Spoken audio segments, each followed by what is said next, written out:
वळूया आता पुढच्या बातमीकडे। पालघरमधल्या तारापूर MIDCतील Nutra plus chemical private limited या कंपनीमध्ये काल रात्री स्फोट झालाय।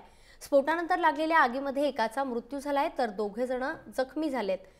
कंपनीच्या रिएक्टरमध्ये स्फोट झाल्यामुळे ही आग लागली आणि ही आग इतकी भीषण होती की त्यामुळे या कंपनीच्या बाजूला असलेल्या विनीता टेक्सटाईल आणि प्रभुदयाल टेक्सटाईल या कंपन्यांनाही आग लागली।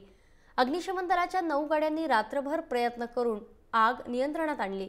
बाजूच्या विनीता टेक्सटाईल कंपनीतील इंद्रजीत तिवारी आणि नंदन सिंग हे 2 जण आगीमध्ये होरपळले गेलेत।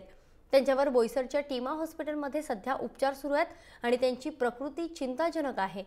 दरम्यान न्यूट्रा प्लस केमिकल कंपनीमध्ये 7 ते 8 कामगारही होते आणि त्यांचा शोध घेण्याचं काम सध्या सुरू झालंय।